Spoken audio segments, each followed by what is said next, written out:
मध्य प्रदेश लोक सेवा आयोग की मुख्य परीक्षा की जो प्रथम प्रश्न पत्र है उसमें हमारा भाग का चल रहा है। इसमें हमारा अध्याय 5 देख रहे हैं हम, जिसका नाम है मध्य प्रदेश की रियासतें एवं आदिवासी क्रांतिकारी संघर्ष। इससे पहले हमने अभी तक 3 रियासतें पढ़ ली हैं। इस पार्ट में आपकी कुल 6 रियासतें हैं, 6 में से हमने 3 कर ली हैं। आज हम देखने वाले हैं होलकर रियासत के संबंध में। देखिए, होलकर रियासत जो थी ये जो आपका मराठा साम्राज्य था उससे संबंधित थी। ठीक है, उन्हीं का एक पार्ट था जो कि जिनका क्षेत्र कौन सा था, इंदौर क्षेत्र था। ठीक है, जो मालवा रीजन था ये इसमें थे। ठीक है, अब किसने इसकी स्थापना की थी? तो होलकर रियासत की स्थापना की थी पेशवा बाजीराव प्रथम के समय में मल्हारराव होलकर थे। ठीक है, इन्होंने इसकी स्थापना की थी। ठीक है, युद्ध हैं ये आप याद रखिएगा, जैसे कि सारंगपुर का युद्ध है। ये आपसे देखिए 2 मार्कर में सीधा क्वेश्चन पूछा जा सकता है कि सारंगपुर का युद्ध किसके मध्य हुआ था या फिर ये किस वर्ष हुआ था। तो इस तरीके से आपसे 2 मार्कर में क्वेश्चन यहाँ से पूछा जाएगा। ठीक है, तो सबसे पहले ये काफ़ी इंपॉर्टेंट भी है सारंगपुर का युद्ध। तो ये 1724 में हुआ था। मालवा पर मुगल सूबेदार गिरधर बहादुर और इधर मराठाओं में थे चिमनजी अप्पा और मल्हारराव होलकर। ठीक है, तो ये मल्हारराव होलकर ही हैं जिन्होंने यहाँ पे मालवा में आपका होलकर वंश की स्थापना की। ठीक है, तो इसमें आपको 2 नाम याद रखने हैं, एक तो गिरधर बहादुर ये जो कि मुगल सूबेदार था, दूसरा आपके मल्हारराव होलकर। ये युद्ध हुआ है आपका 1724 में। ठीक है, इसके बाद अमझेरा का युद्ध। अमझेरा का युद्ध ये 1728 में हुआ है, धार के निकट हुआ है। ठीक है, इसमें कौन था? ये गिरधर बहादुर, वही जो मुगल सूबेदार था। ये दूसरा युद्ध है जिसमें गिरधर बहादुर के साथ दया बहादुर, ये भी मुगल सूबेदारी था, जबकि इनके सामने थे आपके पेशवा बाजीराव और चिमनजी अप्पा। ठीक है, अब इसमें सवाई जयसिंह का भी अप्रत्यक्ष रूप से इनको सहयोग प्राप्त हुआ था। ये भी पेशवाओं ने ही जीता था। ठीक है, इसके बाद क्या हुआ? 1729 में जो पेशवा थे बाजीराव प्रथम, इन्होंने होलकर, सिंधिया और पवारों के बीच में मालवा का विभाजन कर दिया था। ठीक है, तो इस तरीके से जो मालवा था वो होलकर, सिंधिया और पवारों को मिल गया था। ठीक है, इसके बाद आपका तीसरा जो युद्ध है ये है तिरला का युद्ध 1731 में। ये भी काफ़ी महत्वपूर्ण रहेगा, इसको भी आप याद रखिएगा। ये युद्ध जो 3 या 4 युद्ध हुए थे ये तीनों चारों ही काफ़ी महत्वपूर्ण हैं। इसमें देखिए एक तो आपको 2 मार्कर यहाँ से बन जाएगा सीधा सीधा। ठीक है, दूसरा जब आप किसी शासक के बारे में लिखेंगे तो उनसे संबंधित आप फैक्ट यहाँ से पुट कर सकते हैं। ठीक है, अब इसके बाद देखते हैं तिरला का युद्ध। ये मालवा का जो मुगल सूबेदार है दया बहादुर और मराठों में थे आपके चिमनजी अप्पा, सिंधिया और मल्हारराव होलकर। ठीक है, तो इस तरीके से ये युद्ध भी मराठाओं ने जीता और यहाँ पे ये जो दया बहादुर था ये इस युद्ध में मारा गया। ठीक है, पेशवा ने मालवा को मल्हारराव होलकर, राणोजी सिंधिया इनके बीच में बांट दिया था। ठीक है, भोपाल का युद्ध ये 1737 में हुआ है, भोपाल का युद्ध। ठीक है, 1737 में इसमें हैदराबाद के निजाम और मराठाओं के बीच ये युद्ध हुआ था। ठीक है, इसका कारण क्या था? उत्तर भारत में मराठाओं की चढ़ाई। ठीक है, मुगलों के द्वारा मराठाओं के विरुद्ध निजाम से सहायता मांगने के कारण जो निजाम थे उन्होंने मुगलों की सहायता की, तो इससे नाराज होकर मराठाओं ने हैदराबाद के निजाम थे उनके विरुद्ध ये युद्ध घोषित कर दिया। ठीक है, इसमें भी मराठाओं की विजय हुई थी और इस जो युद्ध था भोपाल युद्ध, इसमें हुई थी आपकी दौरा सराय की संधि। ठीक है, ये भी काफ़ी महत्वपूर्ण रहेगी, इसको आप याद रखिएगा। ये निजाम और मराठाओं के बीच हुई है। ठीक है, और किस युद्ध के परिणाम स्वरूप हुई है? ये भोपाल का जो युद्ध हुआ था 1737 उसके परिणाम स्वरूप हुई। ठीक है, इसमें भी मराठाओं की विजय हुई थी और निजाम की हार हुई थी। ठीक है, तो इस तरीके से आपकी ये 4 युद्ध हैं। ये चारों युद्ध आपको याद रखने हैं, इनके वर्ष याद रखने हैं, किसके मध्य हुए थे ये आपको याद रखना है। ठीक है, और इसमें कौन विजय हुआ था। ठीक है, और किस प्रकार की क्या संधि हुई थी ये आपको याद रखना है, क्योंकि यहाँ से देखिए सीधा सीधा आपसे 2 मार्कर क्वेश्चन में ये पूछा जाएगा। ठीक है, इसके बाद देखते हैं हम नेक्स्ट आपका मल्हारराव होलकर। ठीक है, तो इनके बारे में कुछ महत्वपूर्ण तथ्य देख लेते हैं। देखिए सबसे पहले तो यही है कि ये होलकर वंश के संस्थापक थे। ठीक है, होलकर रियासत के जन्मदाता हैं। 1732 से 1766 तक इनका कार्यकाल रहा है। ठीक है, इनकी उपलब्धियां क्या क्या रहीं, उपलब्धियों के बारे में देख लेते हैं। सबसे पहले इन्होंने मालवा विजय किया। इसमें सारंगपुर, अमझेरा, तिरला और भोपाल ये जो चारों युद्ध लड़े गए थे उसमें इनका प्रत्यक्ष रूप से योगदान रहा था। ठीक है, इन्हीं युद्धों के पश्चात जो आपका मालवा क्षेत्र था वो पूरी तरीके से मराठाओं के उसमें आ गया था। ठीक है, वहाँ पे जो आपके मुख्य रूप से होलकरों को मालवा का जो प्रमुख क्षेत्र मिला था, जो इंदौर वाला ये रीजन था, ये आपके जो होलकर थे इनको मिल गया था। ठीक है, इसके बाद 1739 में पुर्तगालियों के खिलाफ चिमंजी को सहायता की इन्होंने और बेसिन का किला प्राप्त किया। 1743 में जयपुर के माधव सिंह को गद्दी प्राप्त कराने में सहायता की। अजयगढ़, कालिंजर एवं जौनपुर तथा भालकी के युद्ध में इन्होंने विजय प्राप्त की। तो अजयगढ़, कालिंजर, जौनपुर और भालकी युद्ध, ये 4 युद्धों में इन्होंने विजय प्राप्त की। इसके बाद पानीपत का जो तृतीय युद्ध हुआ था 1761 में, आप सभी को पता होगा, काफ़ी महत्वपूर्ण जो युद्ध है ये। इसमें अहमद शाह अब्दाली और मराठाओं के बीच हुआ था। उस समय जो पेशवा थे बालाजी विश्वनाथ थे, उनकी तरफ से सदाशिव राव ये युद्ध लड़ रहे थे। ठीक है, मल्हारराव होलकर थे, इन्होंने उस समय उन्हें सलाह दी कि आप इसको गोरिल्ला युद्ध के रूप में लड़िए, क्योंकि मराठा जो युद्ध लड़ा करते थे वो गोरिल्ला युद्ध पद्धति से युद्ध लड़ते थे। ठीक है, मतलब ये आमने सामने का युद्ध नहीं लड़ते थे, ये मतलब छुप के पीछे से हमला करना, इस तरीके का इनका युद्ध पद्धति थी। ठीक है, अब क्या हुआ कि जो आपके मल्हारराव होलकर थे उन्होंने ये सलाह दी कि आप आमने सामने से युद्ध न लड़ते हुए गोरिल्ला युद्ध पद्धति से ही युद्ध लड़ें। लेकिन जो आपके बालाजी विश्वनाथ थे, उनका अहंकार उनको ले डूबा और उनको लगा कि नहीं, हम तो काफ़ी हमारे सक्षम है, हमारी सेना काफ़ी बड़ी है, हम उसको सीधे हरा देंगे। और युद्ध का परिणाम आप सभी को पता है कि मराठाओं की जो शक्ति थी वो बिल्कुल यहाँ से छीन हो गई। और अगर ये युद्ध नहीं होता या फिर ये युद्ध मराठा जीत जाते तो काफ़ी कुछ अलग एक दृश्य आपको देखने को मिलता, क्योंकि इतिहास काफ़ी कुछ बदल जाता उस युद्ध से। ये काफ़ी निर्णायक युद्ध था। ठीक है, तो इसके बाद ये युद्ध हो गया। इन्होंने इसमें फिर भाग भी नहीं लिया था, मल्हारराव होलकर ने अपने को इस युद्ध से अलग कर लिया। ठीक है, इसके बाद 1747 में इंदौर में जो राजवाड़ा है, आप सभी ने देखा ही होगा इंदौर का राजवाड़ा, तो ये इन्होंने ही इसका निर्माण कराया था। ठीक है, 1747 में लगभग 40 युद्धों में इन्होंने सफलता प्राप्त की। 1766 में इनका निधन हुआ। आलमपुर भिंड में इनकी समाधि है। ठीक है, तो ये जो मल्हारराव होलकर है उनसे संबंधित कुछ महत्वपूर्ण तथ्य हैं, तो इनके आधार पे आप अपना आंसर जो है आप अपना फ्रेम कर सकते हैं। ठीक है, इसके बाद हैं आपके खंडेराव ये मल्हारराव के पुत्र थे। इनका विवाह हुआ था अहिल्याबाई से। ठीक है, तथा इनके पुत्र थे मालेराव।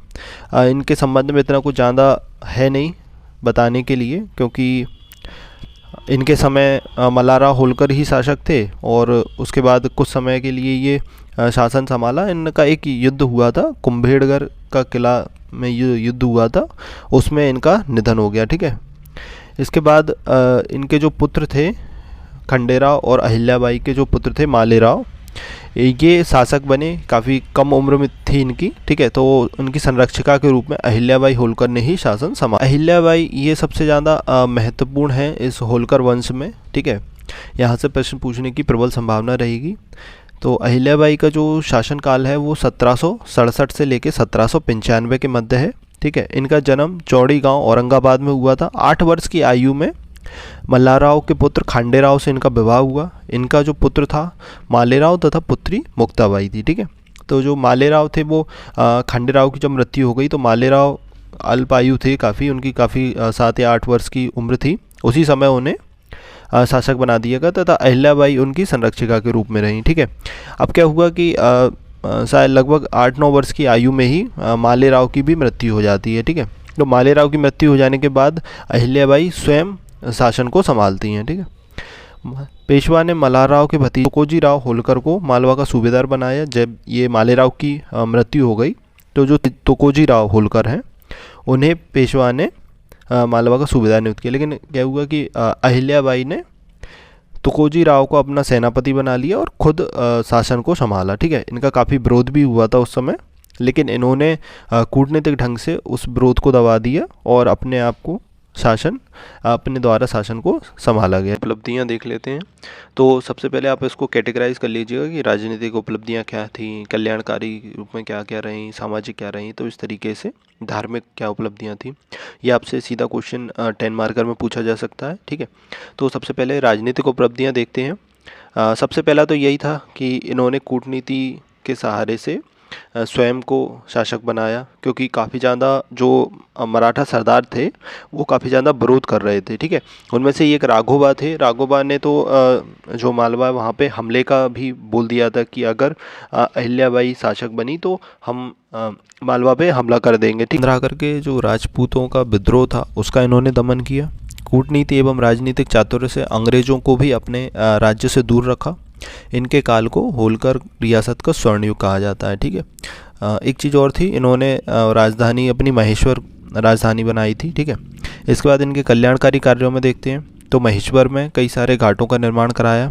ठीक है, जैसे कि अहिल्या घाट हुआ आपका। ठीक है, इसके बाद महेश्वर का किला, महेश्वर में साड़ी उद्योग की स्थापना की, राज्य में सड़कों का विस्तार किया। धार्मिक जो उपलब्धियां हैं उसमें देखते हैं, ये काफ़ी ज़्यादा धार्मिक थी। ठीक है, तो भगवान शिव की काफ़ी ज़्यादा, ये भगवान शिव की काफ़ी भक्त थी। ठीक है, तो स्वयं को न्यासी के रूप में रखा इन्होंने और शिव का शासन रखा एक तरीके से। ठीक है, इन्होंने जो रुपए मतलब सिक्के चलाए थे उस पर शिवलिंग और नंदी का अंकन कराया। मंदिरों का निर्माण कराया इन्होंने। जो सोमनाथ और विश्वनाथ मंदिर थे उनका पुनर्निर्माण कराया इन्होंने। बद्रीनाथ, केदारनाथ, इसका इन मंदिरों में भी इन्होंने कुछ पुनर्निर्माण कार्य कराए। गया में अष्टपदी मंदिर का निर्माण कराया। मणिकर्णिका घाट, ये बनारस में है, मणिकर्णिका घाट का निर्माण कराया। ठीक है, तीर्थ यात्रियों के लिए धर्मशाला का निर्माण कराया और मंदिरों को दान भी किया, जिसमें अयोध्या और रामेश्वरम जो प्रमुख हैं। ठीक है, इसलिए इन्हें दार्शनिक रानी भी कहा गया। तो ये महत्वपूर्ण रहेगा, यहाँ से आप एक 2 मार्कर के रूप में भी क्वेश्चन आपका पूछा जा सकता है। जैसे कि अष्टपदी मंदिर है, मणिकर्णिका घाट है। ठीक है, तो ये आपसे क्वेश्चन पूछा जा सकता है इसमें से। ठीक है, तो ये 2 मार्कर में भी आपका महत्वपूर्ण रहेगा। निष्कर्ष में लिख सकते हैं अंत में कि प्रजापालक एवं धर्मपरायण शासिका रहीं। प्रजा वात्सल्यता के कारण मालवांचल में आज भी उन्हें देवी तुल्य माना। राजनीतिक रूप से निकटस्थ सिंधियाओं से भी इन्होंने मधुर संबंध बनाए। साम्राज्य की सुरक्षा की। ठीक है, 1795 में महेश्वर में इनका देहांत हुआ, वहीं पे इनकी छतरी बनी हुई है। ठीक है, इसके बाद तुकोजी राव प्रथम, ये तुकोजी राव वही हैं जिन्हें अहिल्याबाई ने अपना जो क्या बोलते हैं सेनापति नियुक्त किया था। ठीक है, मालेराव की मृत्यु के उपरांत पेशवा द्वारा इन्हें सूबेदार बनाया गया पहले, फिर अहिल्याबाई ने इनको अपना सेनापति बना लिया था। ठीक है, इनकी उपलब्धियां देख लेते हैं। सबसे महत्वपूर्ण रहेगा इनका जो इन्होंने इंदौर अपनी राजधानी बनाई। महेश्वर राजधानी किसने बनाई थी? अहिल्याबाई ने बनाई थी। ठीक है, उसके बाद महेश्वर से इंदौर राजधानी स्थापित की वो तुकोजीराव प्रथम ने की थी। ठीक है, तो ये पूछा जा सकता है आपसे, ये महत्वपूर्ण रहेगा, इस पॉइंट को याद रखिएगा कि महेश्वर से इंदौर राजधानी स्थानांतरण किसने किया? तुकोजीराव प्रथम के द्वारा किया गया था। ठीक है, इसी के साथ इन्होंने यूरोपीय पद्धति पर सेना का संगठन किया। सेना का आधुनिकीकरण के लिए जाने जाते हैं ये। प्रथम आंग्ल मराठा युद्ध जो हुआ था उसमें टीपू के विरुद्ध इन्होंने अंग्रेजों का साथ भी दिया था। ठीक है, तो ये कुछ इनसे संबंधित तथ्य थे। तो यशवंतराव प्रथम ये भी इम्पोर्टेंट रहेंगे आपके। ठीक है, इनका कार्यकाल रहा है 1797 से लेकर 1811 तक। ये तुकोजी राव के औरस पुत्र थे। ठीक है, इसके बाद 1802 में जो बसीन की संधि हुई थी अंग्रेज और पेशवाओं के मध्य, ये उसमें शामिल थे। ठीक है, पेशवा एवं सिंधिया को इन्होंने पराजित किया क्योंकि इनसे संबंध खराब हो गए थे सिंधियाओं से। 1804-1805 में अंग्रेज़ों से संघर्ष किया और राजपुर घाट की संधि हुई। ठीक है, इसके बाद ये जो संधि हुई थी यशवंत राव और बेलिज अली के बीच हुई थी द्वितीय आंग्ल मराठा युद्ध के पश्चात। इसमें इन्होंने चंबल का जो उत्तरी भाग है वह और बुंदेलखंड का भाग ये इनको छोड़ना पड़ा था, मतलब अंग्रेज़ों को देना पड़ा था। ठीक है, राजपुर घाट की संधि। द्वितीय आंग्ल मराठा युद्ध में इन्होंने भाग लिया था 1803 से 1805 के मध्य जो हुआ था। उसके पश्चात जो राजपुर घाट की संधि हुई थी, ठीक है, इसमें इन्हें चंबल का उत्तरी भाग और बुंदेलखंड का भाग छोड़ना पड़ा था। ठीक है, तो द्वितीय आंग्ल मराठा युद्ध में होलकरों की तरफ से यशवंत राव प्रथम थे। ठीक है, ये आपसे पूछा जा सकता है। एक और इनके संबंधित जो इम्पोर्टेंट तथ्य है, इंदौर से इन्होंने भानपुरा, जो मंदसौर का भानपुरा है, वहाँ पे इन्होंने इंदौर से राजधानी अपनी स्थानांतरित की थी। ठीक है, भानपुरा में ही तोपखाना बनवाया। यहीं पर यशवंत राव की मृत्यु हुई और उनकी छतरी यहीं बनी हुई है। ठीक है, इनकी उपाधियाँ देख लेते हैं। राजराजेश्वर, अलीज शाह बहादुर, ये इन्हें शाह आलम द्वितीय के द्वारा दी गई थी। ठीक है, तथा NS इनामदार के द्वारा इन्हें मध्य भारत का नेपोलियन कहा गया है। ठीक है, तो ये आपसे पूछा जा सकता है 2 मार्कर में कि मध्य भारत का नेपोलियन किसे कहा जाता है, तो ये यशवंतराव प्रथम है। ठीक है, तो ये याद रखिएगा आप। इसके बाद आपके नेक्स्ट हैं मल्हार राव। मल्हार राव द्वितीय 1811 से 1833 इनका शासनकाल है। अल्पायु शासक के रूप में इन्होंने अपना शासन प्रारंभ किया। इनकी जो माता थीं तुलसाबाई, वह इनकी संरक्षिका थीं। ठीक है, तृतीय आंग्ल मराठा युद्ध 1817-19 के मध्य जो हुआ उसमें इन्होंने भाग लिया। इसके पश्चात महिदपुर युद्ध 1817, इसमें अंग्रेज़ों से ये पराजित हुए। 1818 में मंदसौर की संधि, अंग्रेज़ों से पराजित होने के बाद इन्होंने मंदसौर की संधि की, जिसमें इनके जो क्षेत्र था उसका 2/3 अंग्रेज़ों के संरक्षण में चला गया। पेशवा का अस्तित्व समाप्त हो गया और इंदौर में भी ब्रिटिश रेजिडेंट की नियुक्ति हो गई थी। ठीक है, एक और महत्वपूर्ण तथ्य है 1818 में राजधानी वापस भानपुर से इंदौर परिवर्तित हो गई थी। ठीक है, इनके कुछ निर्माण हैं, जैसे कि पंडरीनाथ मंदिर, पुराना महल, ये इन्होंने इंदौर में निर्माण कराया था। महू में ब्रिटिश छावनी का इन्होंने निर्माण कराया था। तुकोजी राव द्वितीय, ठीक है, इनका दूसरा नाम है जशवंत होलकर। इनका जो शासनकाल है 1844 से 1886 रहा। कृष्णाबाई द्वारा 12 वर्षीय जसवंत को गोद लिया गया, तो ये दत्तक पुत्र थे। ठीक है, तुकोजी राव प्रथम के। इनकी जो उपलब्धियां हैं वो देख लेते हैं। पंचायत पद्धति लागू की, निष्पक्ष न्याय हेतु इन्होंने कार्य किए। रेलवे से संबंधित इनके कार्य थे। 1864 में अनुमति एवं ऋण प्रदान किया रेलवे के लिए। 1875 में इंदौर खंडवा रेल लाइन इन्हीं के कार्यकाल में शुरू की गई। ठीक है, इन्हीं के द्वारा, मतलब इन्हीं के प्रयासों से इंदौर खंडवा रेल लाइन का काम प्रारंभ हुआ। ग्वालियर, बड़ौदा, त्रावणकोर, कश्मीर, जयपुर आदि रियासतों के साथ इन्होंने मित्रवत संबंध स्थापित किए। बड़ौदा राज्य में महारानी जमुनाबाई की सहायता की। धार राज्य की सुरक्षा में इनका महत्वपूर्ण योगदान रहा। मैसूर में पुनः वाडियार सत्ता की स्थापना का इन्होंने समर्थन किया और विभिन्न विभागों एवं कानूनों का गठन इनके द्वारा किया गया है। इनके आर्थिक उपलब्धियां देख लेते हैं। सर टी माधव राव को दीवान बनाया, आर्थिक सुधार लागू किए। ठीक है, इसके बाद 1865 में भूमि पैमाइश का प्रारंभ की। तकाबी ऋण इन्होंने प्रारंभ कराए। तकाबी ऋण रहता है जो किसानों को मतलब कृषि कार्य हेतु जो सरकार की तरफ से ऋण दिए जाते हैं, वो तकाबी ऋण कहलाता है। ठीक है, इन्होंने एक पृथक राजस्व विभाग की स्थापना की, जिसको सायर कहा गया। ठीक है, इसके बाद उद्योगों के लिए आधुनिक जो इंदौर है उसके उद्योगों की इन्होंने ही नींव रखी।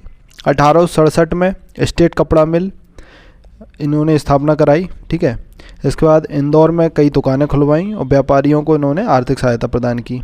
इसके बाद कुछ अन्य इनके जो कार्य हैं वो देख लेते हैं। कोर्ट फीस स्टाम्प ये जारी किए। जंगल खाता विभाग खोला।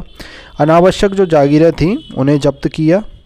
रेलवे हेतु भारत सरकार को 1 करोड़ का ऋण प्रदान किया। अनावश्यक सेना में भी इन्होंने कमी की। ठीक है, 1857 की जो क्रांति हुई थी उसमें इंदौर का क्या भाग रहा वो देखते हैं। 1857 की जो क्रांति थी आप सभी को पता होगा, इसमें जो होलकर रियासत थी इन्होंने अंग्रेज़ों का ही साथ दिया था। ठीक है, तो ब्रिटिश शासन का इन्होंने सहयोग किया।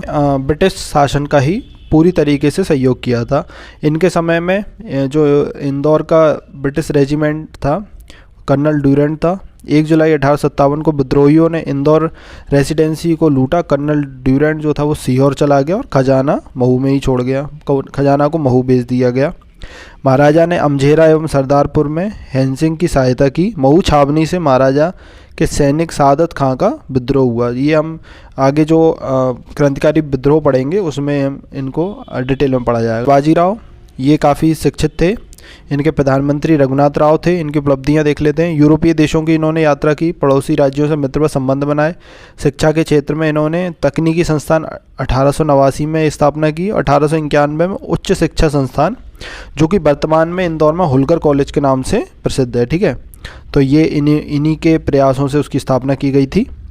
इसके बाद लालबाग पैलेस, शिव विलास या सुख विलास जिसे कहते हैं, ये महल 1899 और 1900 के मध्य जो अकाल पड़ा था उसमें इन्होंने गरीब खाने की स्थापना की थी जनसेवा के लिए। ये क्वेश्चन महत्वपूर्ण हो जाएगा, यहाँ से ये 2 मार्कर में आपसे पूछा जा सकता है। लालबाग पैलेस की स्थापना किसने की थी? तो ये शिवाजी राव थे आपके। ठीक है, इसके बाद तुकोजी राव तृतीय 1903 से 1926 अल्पायु शासक थे। रेजिडेंट की अध्यक्षता में काउंसिल का गठन किया गया शासन संचालन के लिए। इनके कार्य थे शिक्षा हेतु छात्रवृत्ति एवं सहायता, सड़क निर्माण, बिजली कारखाना, टाउन हॉल का निर्माण, ठीक है। इसके बाद संस्कृत महाविद्यालय, महिला महाविद्यालय, अहिल्या आश्रम विद्यालय, ठीक है, ये इन्होंने स्थापना कराई। हुकुमचंद मिल, ये काफ़ी ज़्यादा चर्चा में रही है पिछले कुछ समय में। हुकुमचंद मिल 1914 में इन्हीं के द्वारा इसकी स्थापना की गई थी। कृषि अनुसंधान केंद्र, ये इंदौर में इन्होंने स्थापना कराई। सहकारी समितियों की स्थापना कराई। महेश्वर बैंक की स्थापना कराई, ठीक है। तो ये इनके कुछ महत्वपूर्ण जो स्थापनाएं थी। इसके पश्चात 1914 में जब प्रथम विश्व युद्ध हुआ तो उसमें इन्होंने ब्रिटिश जो शासन है उनकी सहायता की। विधवा विवाह के प्रयास किए इन्होंने और सिविल मैरिज एक्ट हेतु इन्होंने महत्वपूर्ण अपना योगदान दिया, ठीक है। 1923 में नवरत्न मंदिर, इंदौर में जो वर्तमान में केंद्रीय विद्यालय है, आप सभी ने देखा होगा इंदौर का, तो वो नवरत्न मंदिर के रूप में इन्होंने ही उसकी स्थापना कराई थी। वर्तमान में वो केंद्रीय संग्रहालय कहलाता है, ठीक है। इसके बाद आपके आते हैं यशवंतराव होलकर द्वितीय। 1926 से 1948 इनका शासनकाल रहा। अल्पायु शासक के रूप में इन्होंने अपने शासन की स्थापना की प्रारंभ किया। 1 जनवरी 1950 जब भारतीय संघ में विलय हुआ तो विलय संधि पे इन्हीं के हस्ताक्षर थे। मध्य भारत क्षेत्र जो बना उसके ये प्रमुख बनाए गए। भारत की स्वतंत्रता और रियासतों के एकीकरण इन्हीं के समय में हुआ।